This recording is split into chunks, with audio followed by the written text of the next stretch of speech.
I'm on my way to the copper and tin mines in the county of Cornwall.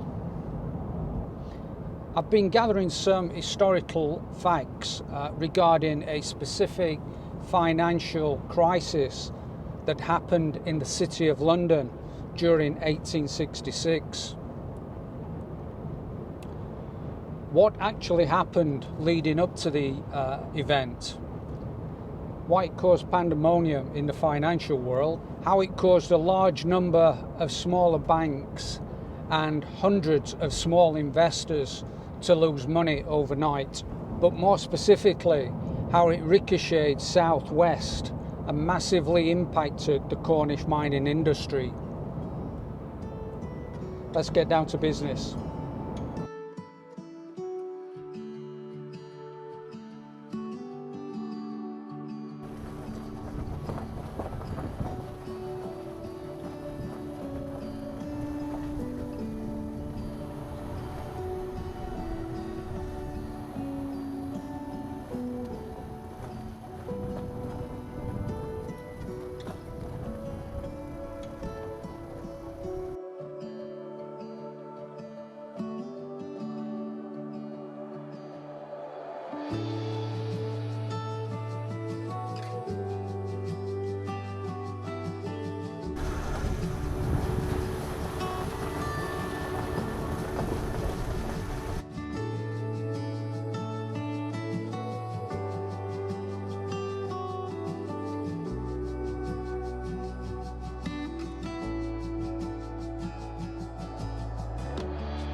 I wanted to understand what caused the crisis to have such massive implications nationally, created repercussions globally, and devastated the industrial mining landscape to such an extent that it affected the economic stability in the county of Cornwall. Let us rewind 226 years to the year 1800. Here is a brief historical summary of developments leading up to the crisis. Richardson, Overend and Co. was a bank founded in 1800 by Thomas Richardson and John Overend. He was the chief banking clerk. Their capital was supplied by Gurney's Bank, and the Gurneys were a well-known Quaker family that had founded Gurney's Bank way back in 1770. With its headquarters in Norwich, England. It eventually merged into the Barclays Bank in 1896. At that time, Richardson, Overend and Co. were sporadically involved with bill discounting, a practice that finance merchants offered in addition to their regular business. Thomas Richardson was also a director of Stockton and Darlington Railway, and a finance partner in Robert Stevenson and Company.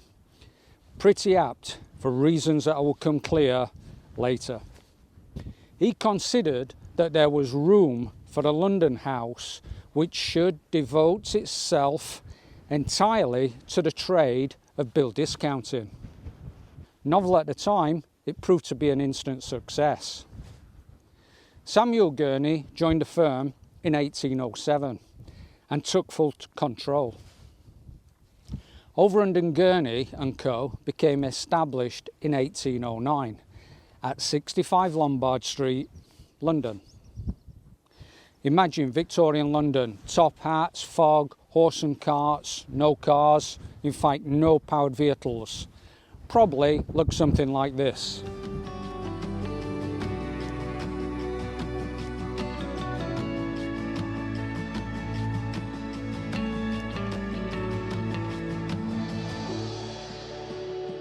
So let's talk business. In 1850, Overend & Co. was the largest discounting house in the country.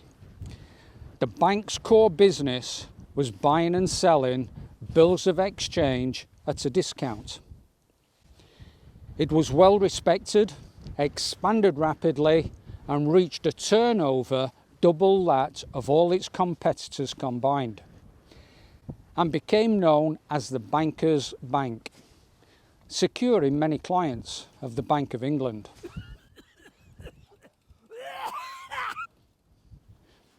Okay, Thomas Richardson was born in 1771 and he died in 1853 at the age of 82. Samuel Gurney was born in 1786 and sadly died in 1856 at the age of 70. Now these are key dates in my research. Stay with me, the next phase gets interesting. In fact, this is the main contributing factor as to what caused the bank to start to collapse and its subsequent downfall. So what is bill discounting? The concept of bill discounting has two key aspects. Number one, the process itself. A seller sends goods to a buyer on credit and issues an invoice. The seller takes the invoice to a bank to get it discounted, securing quick working capital rather than waiting for payment at a later date. And two is the cost. The bank charges a fee known as a discount to the seller, a form of interest, or in fact commission, for the time between receiving payment and the agreed maturity date. This practice was common in the 1800s and relatively unregulated. Sounds risky. Stay with me. To clarify, here is a graphical representation depicting the trade finance concept, a typical transaction process during the 1800s. Looks complicated, doesn't it? Let me simplify. In simplistic terms, the process usually involves three parties, shown here as a triangular format. The three parties normally include a seller, a buyer, and a discount house or bank. In this example, a shipbuilding yard is the seller or vendor, a global logistics company is the buyer, and a discount house, and in this case, the bank, Overend Gurney & Co. Just follow the yellow circles numbered 1 to 6, and let me explain. 1. Shipyard Limited, or the seller, builds and sells a ship to Trans Global Shipping Incorporated, the buyer, for £50,000 on a 60-day credit agreement. 2. Shipyard Limited raises a bill or invoice. 3. The shipbuilder requires immediate money within 10 days to start building another ship. Cash flow. 4. A commission or fee of 10% or £5,000 in this example is agreed and bill ownership is transferred to the discount house or bank, in this case Overend Gurney & Co. Alarm bells. They now own the risk. 5. The discount house or bank pays £45,000 to the exporter, Shipyard Limited, and makes £5,000 gross profit on the transaction. 6. Transglobal Shipping deposits £50,000 to the bank or discount house on the 60th day as agreed.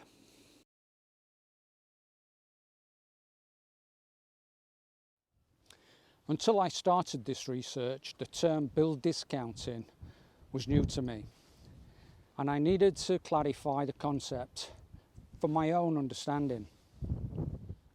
I hope that my explanation makes sense and that it is clear enough for you to understand as well. I'm not a financier, so if my explanation is incorrect and you are a financial guru, please get in touch. This is a complex subject, noting that I haven't mentioned finance risk management. I hope you're still with me. Let's go back to the events leading up to the crisis. Here's how it played out and starts to gain momentum. Established as one of the most successful discount houses in the world, Overend Gurney and Co. began to slide. So what caused the collapse? Poor underwriting.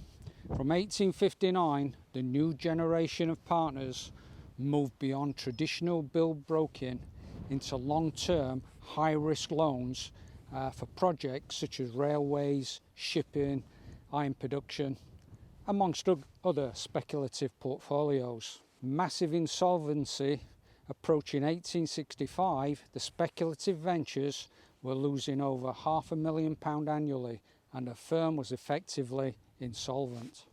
Directors of Overend and Gurney and Co. knew they were in trouble. Failed restructuring. In a final attempt to survive, the firm converted to a limited liability company in July of 1865. However, the short prospectus lacked a balance sheet and failed to disclose the true extent of the high-risk portfolios or assets. And then came the final blow. In early 1866, the general economic instability of the nation and a disadvantageous court ruling regarding uncollectible debts further damaged the firm's credibility. A final request for £400,000 emergency loan from the Bank of England was rejected on the grounds of insolvency. The city started to panic. With the Bank of England rejecting assistance, Overend Gurney and Co. announced suspension of payments at 15:30 hours on Thursday the 10th of May 1866, causing immediate chaos. The following day, Friday the 11th of May 1866, now known as Black Friday, saw wild panic in the City of London. Crowds swarmed Lombard Street and the bank rate soared to 10%. Systematic failure of over 200 companies, including numerous banks, failed in the aftermath, and thousands of small investors were left in ruins. Emergency intervention to stop a total collapse of the financial system and to provide some liquidity, the Bank of England depleted 85% of its cash reserves in 3 days and obtained a suspension of the Bank Charter Act of 1844. Here are 2 historical famous sketches readily available in the public domain.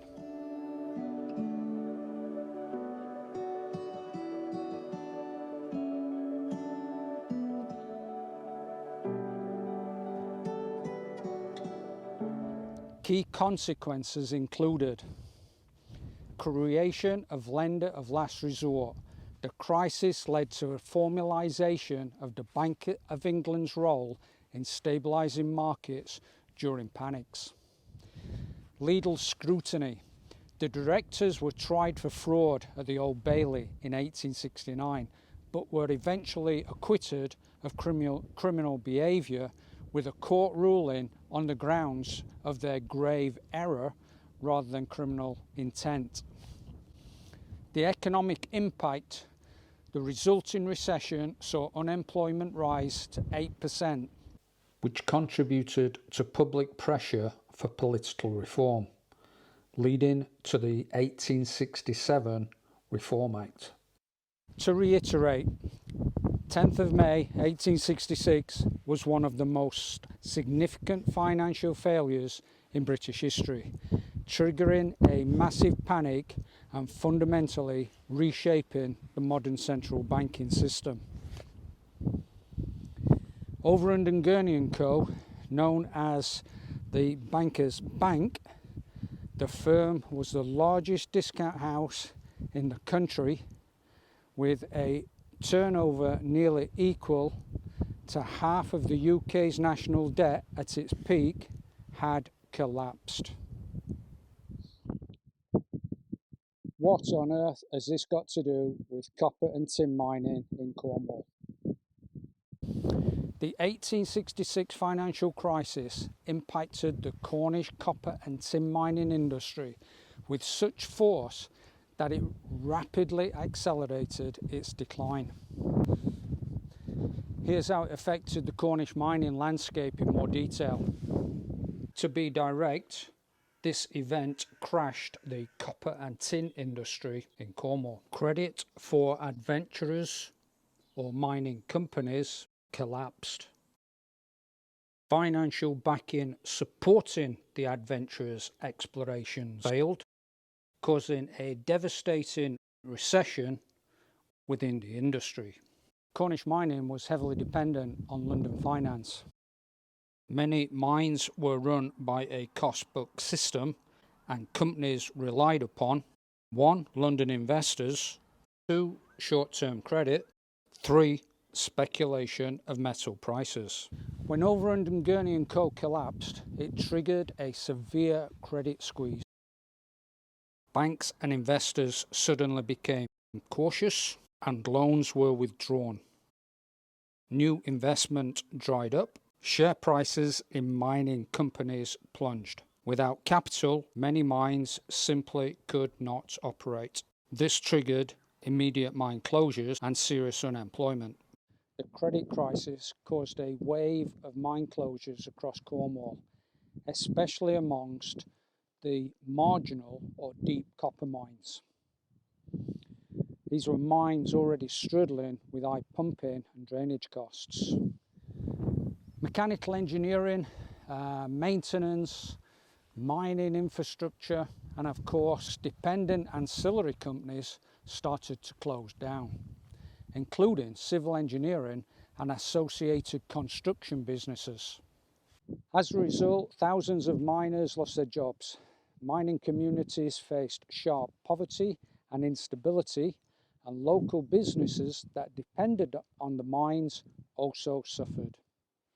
This became a social catastrophe, not just an industrial one.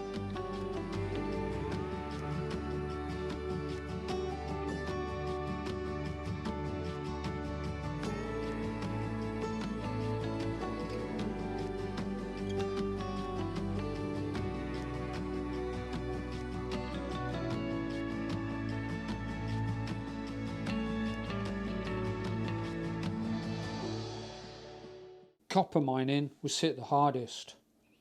Even though the price of copper and tin crashed, the tin price held out. In fact, it stabilised and for a number of specific reasons, fortunately, started to climb back soon after. Cornish copper mining was already in a slow decline because of reasons such as copper was at deeper depths and more costly to extract. Rich copper discoveries had been found in Chile, Australia, and the United States of America, amongst others. Cheaper overseas production costs led to an upturn in cheaper foreign imports. Generally speaking, copper prices were falling globally. The 1866 crash was the final blow for many Cornish copper mines, and after this point, copper mining in Cornwall never truly recovered. Tin became the dominant metal, albeit on a reduced scale. Tin mining survived, even though many enterprises were abandoned. My research has highlighted to me a distinct crossover at this time. Whilst copper production and price per tonne was falling, tin production and price per tonne in fact started to rise. Here are some of the main reasons for this. Cornwall produced high quality tin. Tin prices became more stable because of less imports. Tin was cheaper than copper to process through the smelting operations. However, the crisis still meant fewer operating mines, reduced wages and less technological investments. Fortunately, tin survived on a smaller scale and the industry became more lean and astute. The critical situation within the communities led to an emigration exodus of Cornish miners. Skilled Cornish miners left for South Africa, South Australia, Mexico and the USA, amongst other nations. Cornwall became known for exporting mining expertise rather than its ore. Crisis helped turn Cornish mining into a global diaspora industry, a dispersal or spread of knowledgeable miners across the world from their homeland. The 1866 London financial crisis exposed how vulnerable Cornish mining was to metropolitan finance. It accelerated the collapse of copper mining. It weakened but did not immediately destroy tin mining. But it did deepen unemployment and increased emigration. And between 1861 and 1901, roughly 20% of the Cornish male population migrated abroad and became known as Cousin Jacks. Skilled miners took their knowledge and expertise to alternative mining companies around the world. Historical documents and data shows that even though some of the deep level mines had previously closed, this event most certainly accelerated and made the decline in Cornwall copper mining irreversible. It impacted massively on tin, albeit many survived, and by early 1900s most of the historical wheel names that we reflect upon today have been abandoned.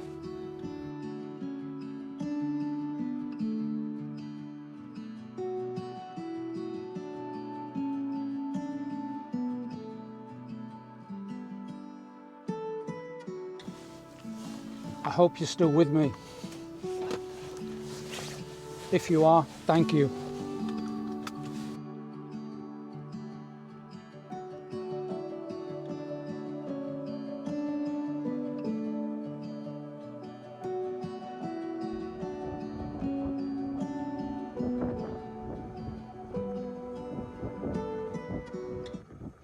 I'm leaving this vlog and departing from this amazing historical mining site with one open question in my mind. Is it only time before the modern day adventurers restart prospecting in this region and start searching for those high value, high quality metalliferous lodes? Hopefully we will connect in my next content. Bye until then.